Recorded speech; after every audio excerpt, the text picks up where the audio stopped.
Howdy, Skid's here. So, let's talk real quick. The other day, post office delivered a set of steering knuckles into this chair. And I walked up, coming in to, now I'm going to do a few sets. And I just opened up the box right here, because it was handy and convenient. Had the garage door open. Said, pulled out a couple of steering knuckles. Now what they were Aspire knuckles.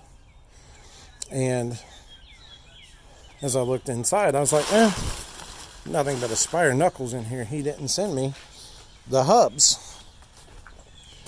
This part. And so I messaged to him, and I'm not going to put his name on here because this is going to be on the internet.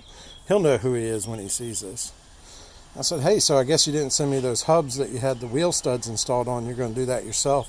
I'll tell you how you got to do it. I'll just do the spacer selection and send them back. And he's like, I sent the hubs.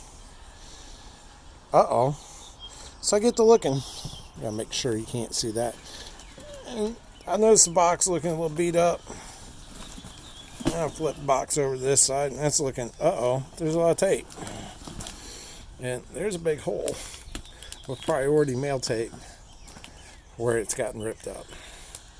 So his ARP wheel studs, paid a machine shop to mount them press them in, and then ended up sending them to me because they couldn't do spacer selection, is who knows where.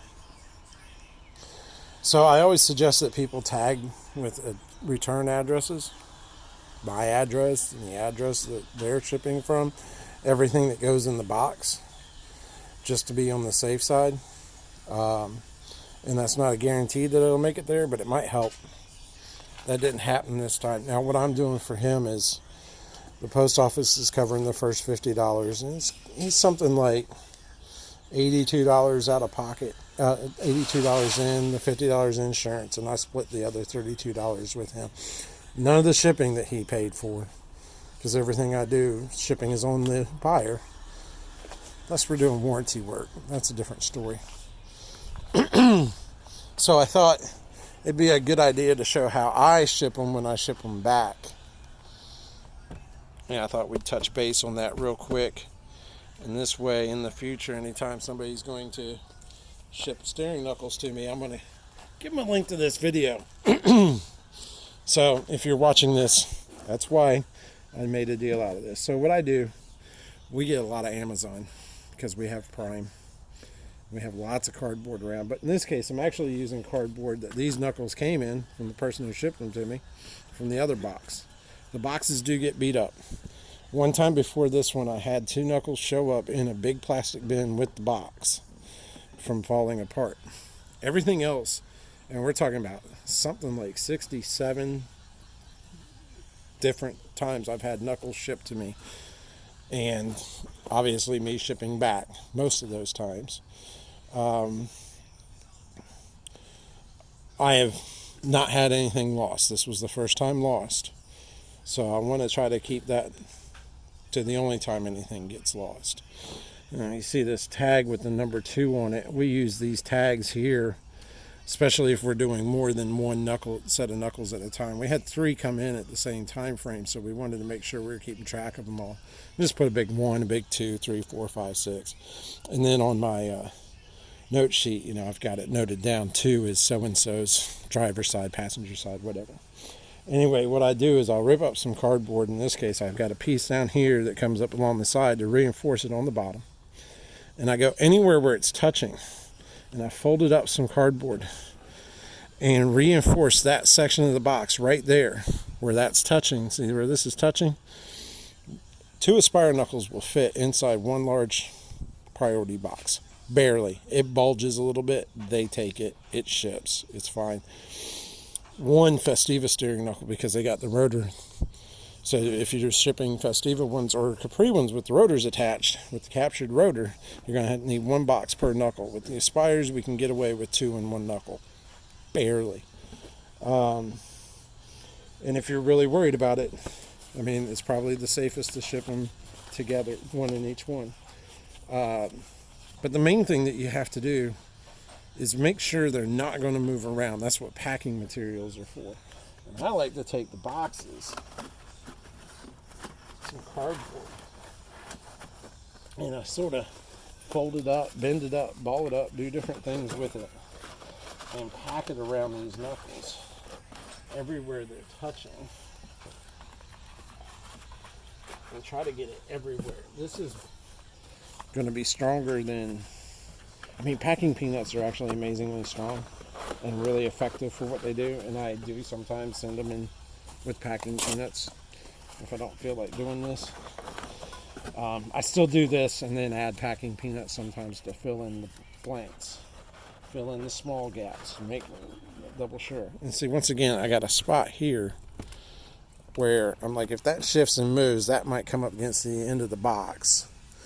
So I'm going to dedicate a piece of cardboard here to try to make sure it doesn't move and come up into that box and go around. And I mean, this takes a few minutes time. It's definitely not, fast. And a lot of people are worried about moving fast and getting things done fast in today's world. And I understand time's money. But lost goods are also money too. They cost money, they're expensive. Hey, that starter he just installed is working.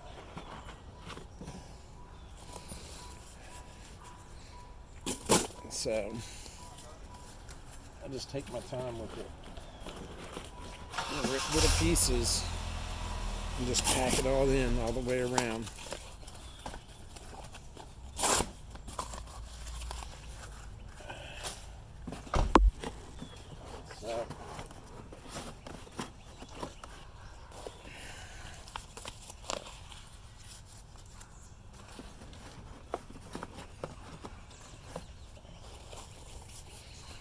So I got some cardboard up underneath there, and then this will come in handy too, having some of this stuff.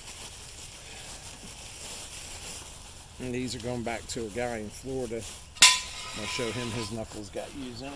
I'm not going to name his name either, but he'll know who he is because I'm going to send him a link. Tell him, these are your knuckles. I just packed up the shit away. I'm not quite happy with how that's touching there. So I'm just going to add some extra reinforcement. Just like that. Anywhere where there's a way it can move, you're looking to stop that from happening. I've got another piece of cardboard that I forgot to bring out here that I just realized it's going to go across the top.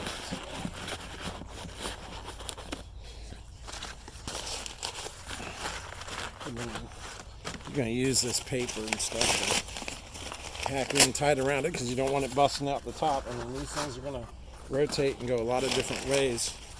So you get the idea of what I'm doing here. I'm going to finish stuffing this in here. And then I got another piece of cardboard that's just like the other one that's going to go in and across the top. And I'm probably going to put this piece kind of like this and put that piece in here because I'm going to worry about protecting that spot where this is sticking up. That's where it's going to bulge at. But as long as you're making sure it can't move, it can't slide around, these boxes will actually take a surprising amount of beating, and they usually arrive in pretty good shape. And they usually work pretty good. I know we've had some problems lately with the United States Postal Service, but I'm convinced that the people working there, 99.9% of them are good, hard-working people just like the rest of us. It's been my experience. They usually come through for me pretty good. So let's support them too while we're at it. But you get the idea. That should be it for the video.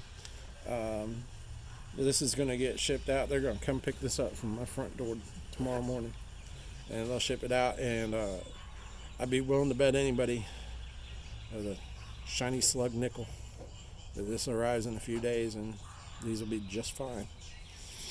All right, thanks for watching.